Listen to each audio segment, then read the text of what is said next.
Hello students, आप सभी का स्वागत है इस नए टॉपिक में जिसका नाम है ट्रांसफॉर्मर। ठीक है, ये जो ट्रांसफॉर्मर नया टॉपिक हम डाले हुए हैं, ये ट्रांसफॉर्मर है क्या? क्या ये मूवी का नाम है? क्या है ये ट्रांसफॉर्मर?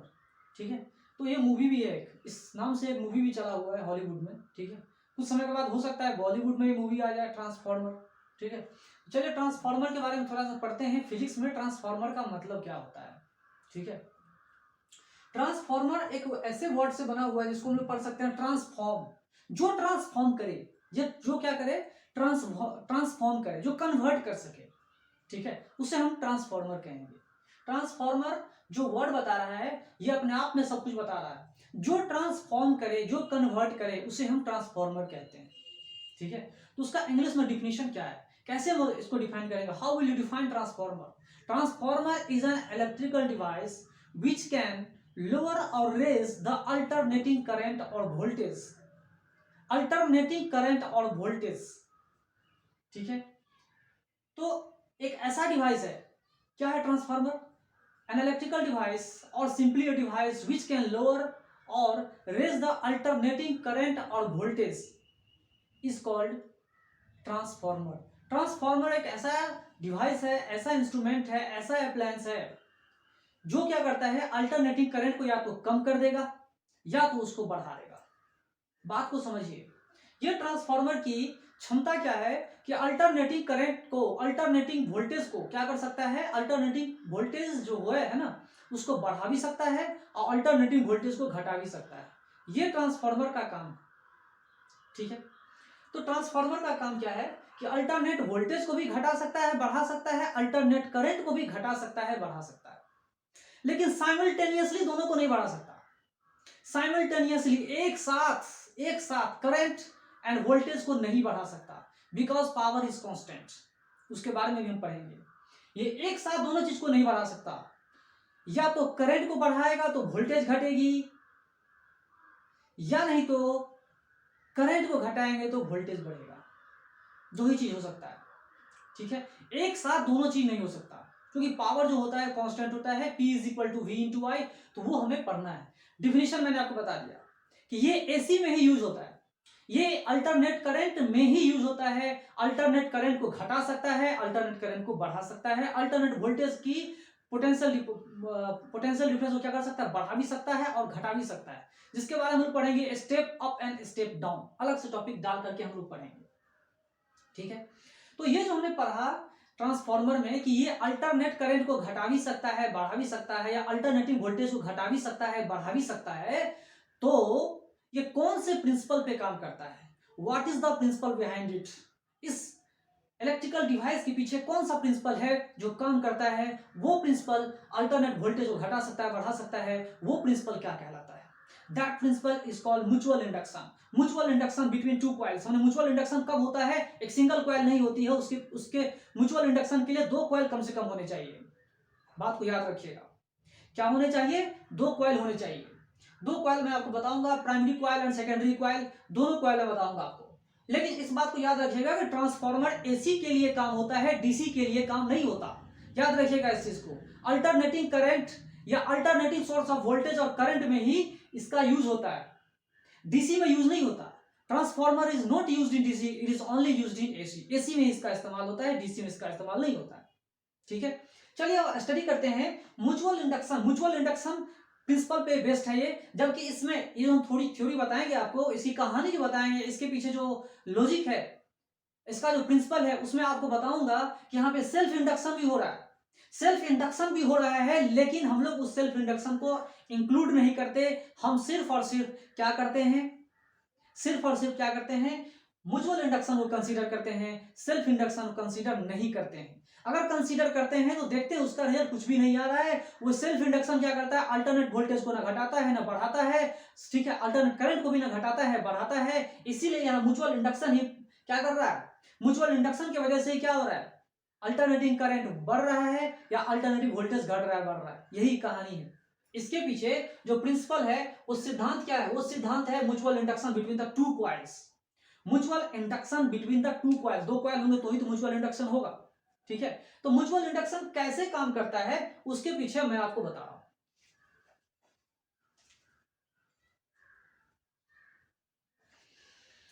देखिए इसके पीछे क्या कहानी है।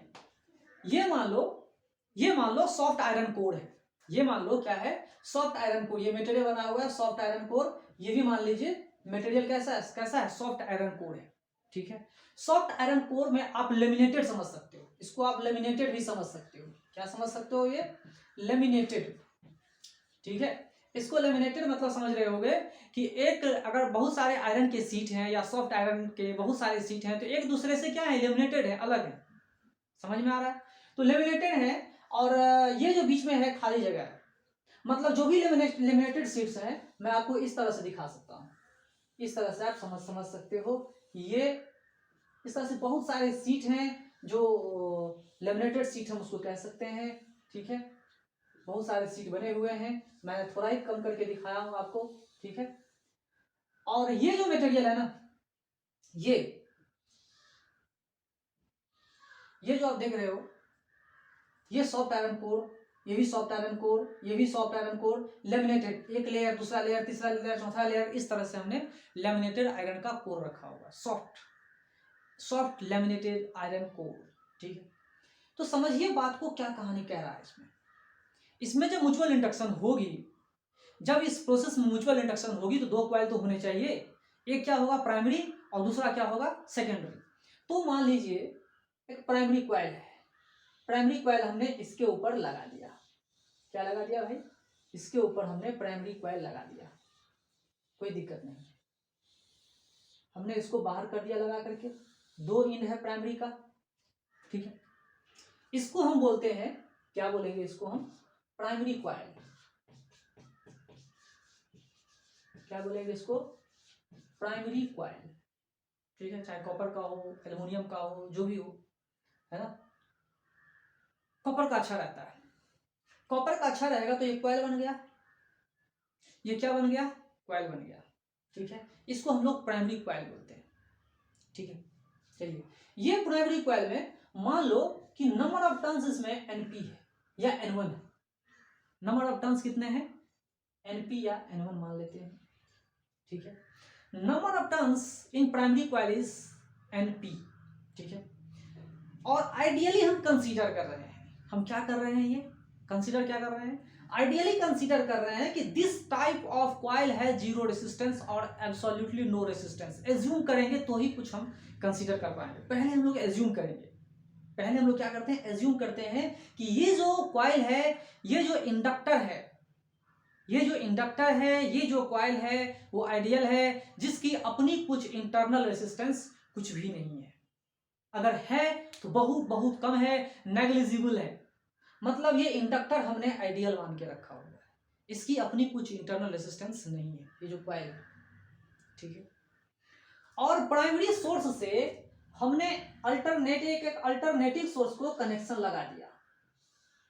ठीक है, क्या कर दिया हमने, एक अल्टरनेटिव सोर्स को लगा दिया, बहुत अच्छा काम किया, है ना। ये प्राइमरी सोर्स है, ये क्या है, प्राइमरी सोर्स। ये अल्टरनेटिव जो है इसको हम क्या बोलेंगे, प्राइमरी सोर्स। इनपुट सोर्स भी कह सकते हैं इसको हम क्या कह सकते हैं, इनपुट सोर्स या प्राइमरी सोर्स। इनपुट का मतलब आप लोग जानते ही होंगे। ठीक है, इनपुट सोर्स या प्राइमरी सोर्स कहते हैं जो अल्टरनेटिंग वोल्टेज है। और ये अल्टरनेटिंग वोल्टेज करता क्या है कि इस कॉइल के अंदर में करंट देता है। ईएमएफ है तो करंट भी देगा, करंट है क्यों देगा, क्योंकि क्लोज सर्किट बन गया है, अब ये करंट देना शुरू कर देगा। ठीक है, आई बात समझ में। यहां देखिए एसी सोर्स, यहां देखिए इंडक्टर, यहां देखिए एसी सोर्स, यहां देखिए इंडक्टर। अगर मान लो इसके अंदर कुछ करंट जा भी रहा है, अगर इसके अंदर करंट कुछ जा भी रहा है तो उस करंट को हम लोग क्या कहेंगे, अगर वो करंट कुछ जा भी रहा है तो हम उसे क्या कहेंगे, बताइए। अगर हमने उसको I1 मान लिया, अगर हमने उसको क्या मान लिया, I1 मान लिया। ठीक है, अगर उस करंट को हमने क्या मान लिया, I1 है, तो ये करंट क्या है, अल्टरनेटिंग करंट। और इस अल्टरनेटिंग करंट के वजह से, इस अल्टरनेटिंग करंट के वजह से क्या होगा, इसके अंदर में कुछ मैग्नेटिक फील्ड आएगी। ठीक है, क्या होगी, मैग्नेटिक फील्ड आएगी, क्योंकि ये कॉइल है, इसके अंदर कुछ ना कुछ मैग्नेटिक फील्ड आएगी और इस आयरन कोर को और मैग्नेटाइज कर देगा, और मैग्नेटाइज कर देगा, और मैग्नेटाइज कर देगा। तो ये जो करंट है ना, ये जो करंट है वो इस कोर को और मैग्नेटाइज कर रहा है, मैग्नेटाइज कर रहा है, ये करंट इस कोर को और मैग्नेटाइज कर रहा है। मतलब अब मैग्नेटिक फील्ड जो है वो दो तरह से आ रहा है, पहले जो आयरन कोर मैग्नेटाइज था उसके वजह से, और इस कॉइल के अंदर जो मैग्नेटिक फील्ड प्रोड्यूस है उसके वजह से। लेकिन इस कॉइल के अंदर जो मैग्नेटिक फील्ड प्रोड्यूस हो रही है इस करंट के वजह से, और सेकेंडरी करंट जो आएंगे उसके वजह से, ठीक है, वो मैग्नेटिक फील्ड जो और मैग्नेटाइज हो चुका मटेरियल उससे बहुत बहुत कम ही होता है। बात को समझिए, अगर ये आयरन कोर है, सॉफ्ट आयरन कोर है या इलेक्ट्रोमैग्नेट है, सॉफ्ट आयरन कोर ही मान लेते हैं, तो अगर ये सॉफ्ट आयरन कोर है तो ये जितना मैग्नेटाइज हुआ है उस करंट की वजह से हुआ है। चलिए मैं आपको और थोड़ा सा बताता हूं। मैंने प्राइमरी कॉइल बता दिया, अब इसी के ऊपर एक सेकेंडरी कॉइल लगाएंगे। क्या करेंगे, सेकेंडरी कॉइल लगा दिया हमने, और इसको हमने इधर से कनेक्शन लगा दिया। ठीक है, क्या कर दिया हमने, इधर से इधर कनेक्शन लगा दिया। नंबर ऑफ टर्न्स, पहले इसको हम लोग समझते हैं, इसको हम लोग क्या बोलते हैं, सेकेंडरी कॉइल बोलेंगे। क्या बोलेंगे इसको, सेकेंडरी कॉइल। ठीक है, ये है आपका सेकेंडरी कॉइल। अगर इसमें नंबर ऑफ टर्न्स NS है तो कोई दिक्कत नहीं है। ठीक है, इसमें टोटल नंबर ऑफ टर्न्स कितने हैं, NS, और प्राइमरी कॉइल में कितने थे, NP। ठीक है, एक के ऊपर दूसरा हमने बाउंड कर दिया, दोनों एक दूसरे से इंसुलेटेड हैं, एक दूसरे को टच नहीं कर रहे हैं, एक दूसरे से इंसुलेटेड है। एक डायग्राम तो हमने इस तरह से बताया, और ये जो बाहर वाला दिखाया ना ये आउटपुट है। ये क्या है भाई, ये है आउटपुट, ये रिजल्ट है। ठीक है, ये क्या है, आउटपुट। ठीक है, आई बात समझ में, इतनी बात तो समझ में आ गई होगी। अगर इतनी बात समझ में आ गई है तो करंट जो है पहले सोर्स की वजह से I1 है, और जो करंट प्रोड्यूस होगा उसमें I2 होगी, वो हम बाद में समझेंगे। अभी उसको करंट क्लोज सर्किट हमने नहीं किया, इसलिए करंट के बारे में नहीं बोलेंगे। पहले मैं डायग्राम बता रहा हूं किससे कंसिस्ट होता है। तो आप लिख सकते हैं, a transformer consist of two coils wounded on the same iron core. Consisting कैसा होता है, तो कंसिस्टिंग उसका समझ सकते हैं, a transformer consist of two coils wounded on the same iron core and insulated from each other, एक दूसरे से इंसुलेटेड होंगे। ये डायग्राम कुछ अच्छा है, मतलब ट्रांसफार्मर के बारे में अच्छा डायग्राम है। डायग्राम तो ऐसे अच्छा नहीं है, लेकिन मैंने जो बताया आपको, एक दूसरे के ऊपर जो वाइंडिंग हो रही है, एक दूसरे के ऊपर जो वाइंडिंग हो रही है, कॉपर के वायर की या जो भी वायरिंग है, इसके वजह से इस तरह का जो वायरिंग हुआ, इसके वजह से आप ये देख सकते हो कि जो मैग्नेटिक ये करंट अल्टरनेटिंग करंट है, देखिए इस अल्टरनेटिंग करंट के वजह से जो मैग्नेटिक फ्लक्स चेंज करेगा ना, इसमें पहले वाले कॉइल में जो मैग्नेटिक फ्लक्स चेंज करेगा, ठीक है, उतना ही मैग्नेटिक फ्लक्स इसमें भी चेंज करेगा। सेम मैग्नेटिक फ्लक्स आ रहा है दोनों में। ठीक है, सेम मैग्नेटिक फ्लक्स दोनों में है। बात को समझिए, मैग्नेटिक फ्लक्स दोनों में क्या है, सेम है। तो सेम है मतलब क्या, सेम मतलब क्या, टोटल नंबर ऑफ टर्न्स में जितने मैग्नेटिक फ्लक्स दोनों में क्या है, सेम है। इतना बात समझ में आ गई होगी। अब चलिए ये वाला चीज, ये वाला पार्ट, ये इस पार्ट में चलते हैं। मान लीजिए कि ये भी क्या है, लेमिनेटेड शीट है आयरन कोर का। ठीक है, डायग्राम को गंदा नहीं करूंगा मैं, फोटो गंदा नहीं करना चाहता हूं।